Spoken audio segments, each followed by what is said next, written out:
Hildegarda nasceu no ano de 1098, em Bermersheim, na Alemanha. Desde os 3 anos ela via luzes, figuras, vozes que ecoavam como mensagens vindas do alto.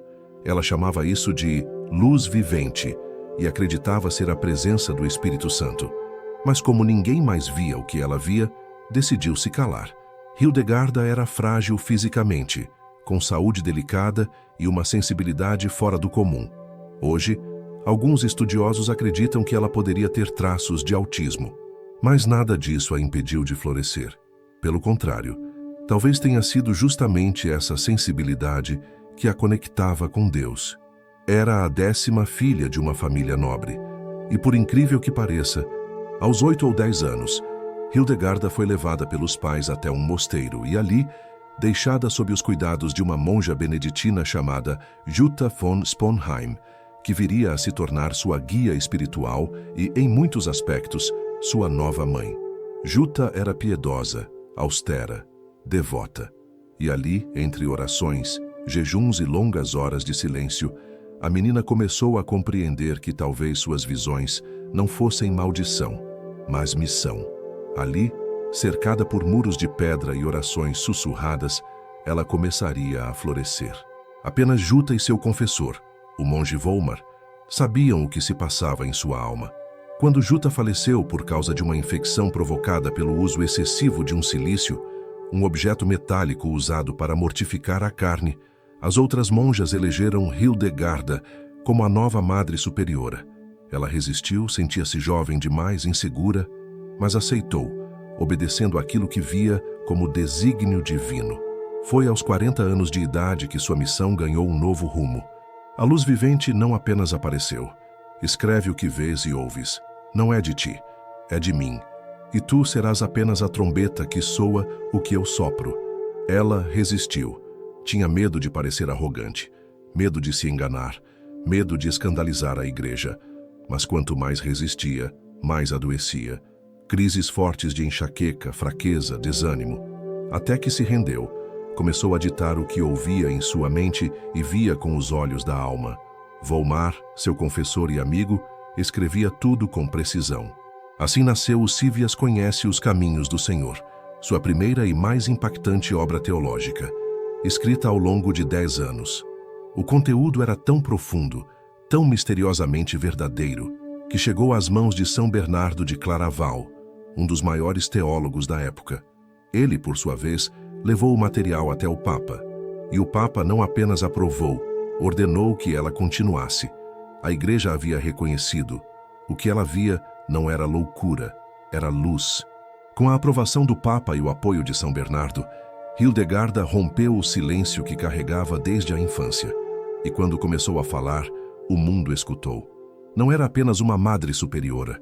Era uma mulher que recebia visões sobre o céu, o inferno, a criação do universo, o fim dos tempos. Mas também conhecia os segredos da terra, plantas, pedras, alimentos, temperos. Sabia tratar doenças quando a medicina ainda era rudimentar. Combinava oração com ervas, jejum com infusões, cura espiritual com nutrição. Era, ao mesmo tempo, mística e cientista, teóloga e terapeuta, profetisa e nutricionista. Sua fama cresceu rápido. As pessoas vinham de longe, ricas e pobres, reis e camponeses, buscando conselhos, curas, direção espiritual.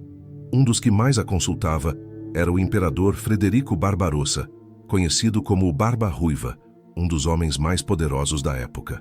Ela escrevia cartas a bispos, príncipes e monges, exortando, aconselhando, repreendendo. E com isso, se tornou uma das vozes femininas mais influentes da Idade Média. Ela era ousada. Decidiu que mulheres mereciam espaço próprio. Por isso, separou as monjas dos monges e fundou 2 mosteiros exclusivamente femininos. E mesmo isso, ela não fazia sozinha. Sempre pedia permissão às autoridades eclesiásticas, sempre em obediência, sempre em paz com a hierarquia. Além dos livros teológicos, escreveu sobre medicina, botânica, astrologia, psicologia e até sobre música.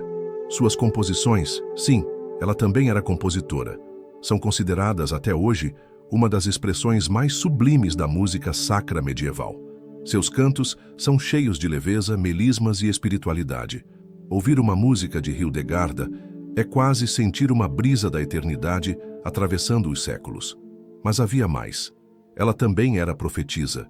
Deixou ao menos 5 grandes profecias, algumas delas sobre o futuro da humanidade, a corrupção moral, o enfraquecimento da fé e até o fim do mundo.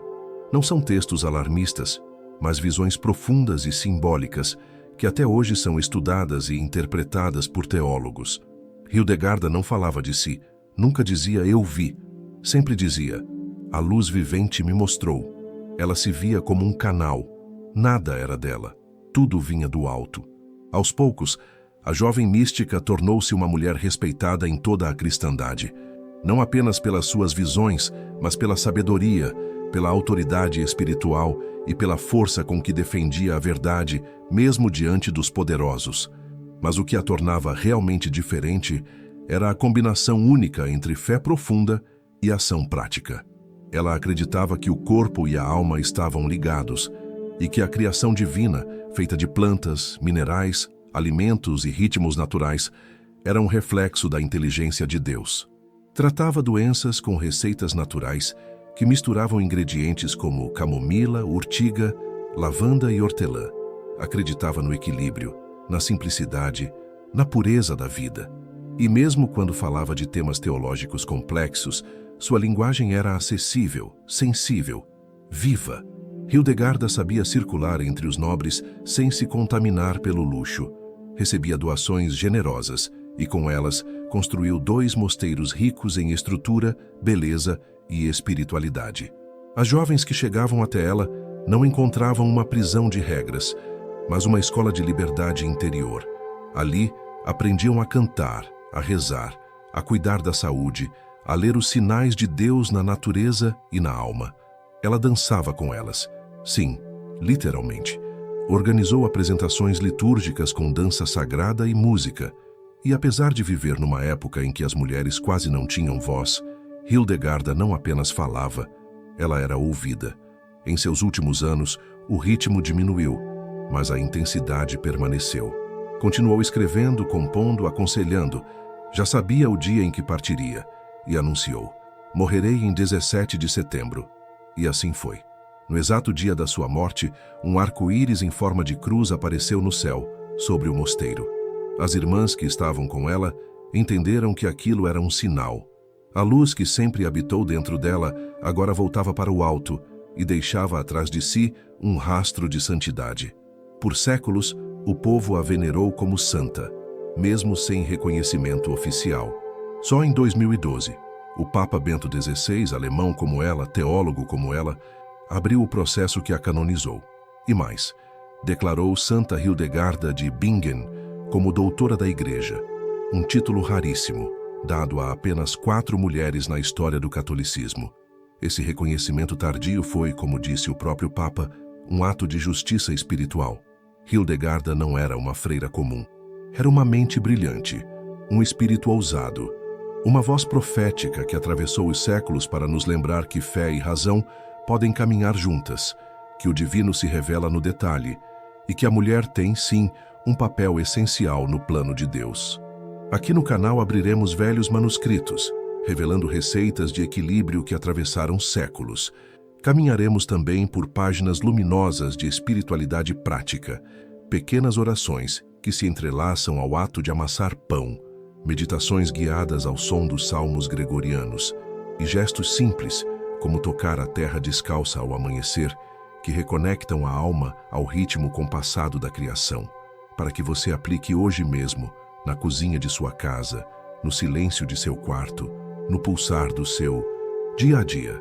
Se você sente que o corpo está pedindo alívio e a alma está pedindo silêncio e verdade, seja bem-vinda. Este é um refúgio para pessoas que desejam reconectar sua saúde com a criação, sabedoria ancestral para curar o agora.